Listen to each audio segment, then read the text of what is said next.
Who's your vice president? Bong Bong Marcos. Why is Bong Bong your vice president? Isn't his father? He was my #1 enemy. Yes, his father was the cause of the Muslim rebellion. The Jabida massacre happened under his rule. No. I am a Muslim. The fault of the father cannot be inherited by the son. Neither the father can be accused of the wrongdoings of his son. I am a Muslim.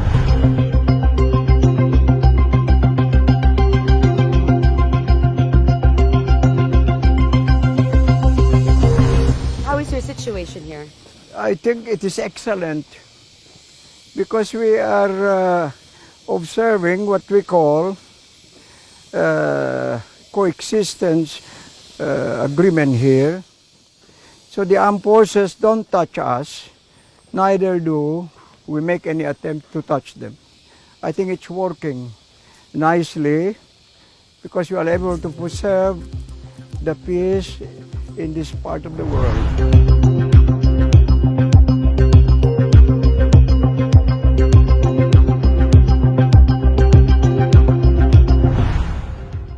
You led the rebellion in early 1970s. You've started that.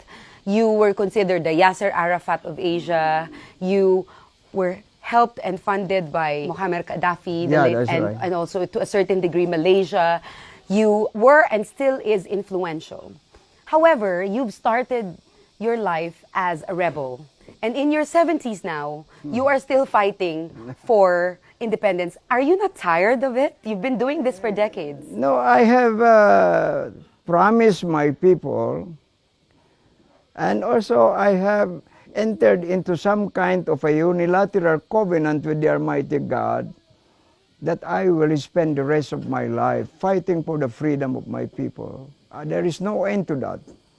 And I have already groomed my eldest son to take over if and when, life would come to its natural end. And your situation here, where you have been under what we call self-imposed detention, there's a pending warrant for your arrest because they said that you were behind the siege in Zamboanga. Do you see this clearing anytime soon? I think the solution to this is forthcoming, inshallah.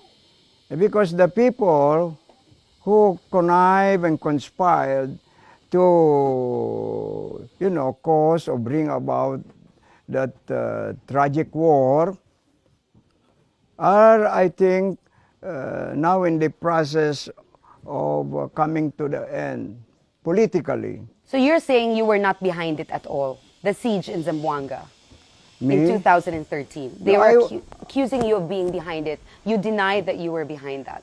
I was in the mountains here in my camp, not here, in the other side of the mountains. I was absolutely cut off from that war. Here, we entrust all responsibilities, all decisions to our commanders in the field. We don't interfere because we don't like to commit mistakes in our decision. But you have control over the MNLF. You're saying that the commanders are in charge of what they do. That cannot be denied because the people are very faithful to me. Even while I was in prison, they continued. Every time government provoked war on them, you see, series of war, very successful defense.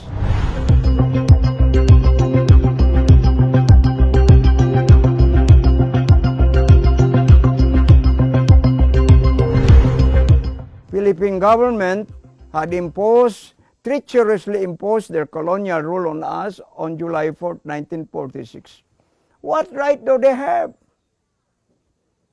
They don't have right whatsoever to claim ownership of this.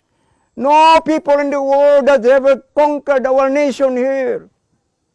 And I want to promise you, I will continue to the end of my life to sustain the good name of my people. What they are, the unconquered nation of the world. Have they tried to come into your camp and issue to you the pending warrant of your arrest? No. Do you think they would ever attempt to do that to you?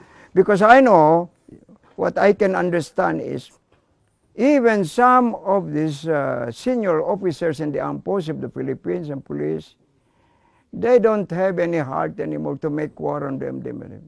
How can you defeat people who have inherited nearly 500 years of war and never has single nation defeated us? We defeated the Portuguese. We defeated the Dutch in a series of war. We defeated the British. We wiped them out. We defeated the Americans. We defeated the Japanese. Now Filipinos. Can you imagine them defeating the Moros, the unconquerable people of the world? Impossible.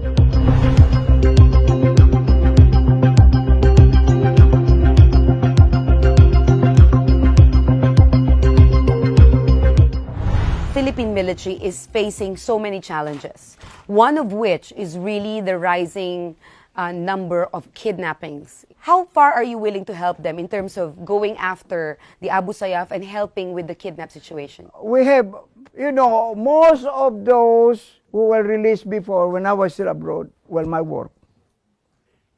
I was pressured by the late King Hassan al-Thani of Morocco. So the release of those ladies from Spain, nurses, the release of some engineers from India, and also the release of the German. They were German-American citizens. I was behind all of that. How big of a threat is ISIS here? Here, we don't talk about that. They have no presence here. I don't know much about them. Their origin, Abu Sayyaf is just trying to hide their crime behind them. I don't know of their presence at all. And I don't know exactly what they are after, what they are fighting for. You see? Anyway, by the wisdom of the Almighty God, He put us in this most isolated part of the East. Definitely and isolated. We want to remain as isolated as ever rather than be embroiled in this global world.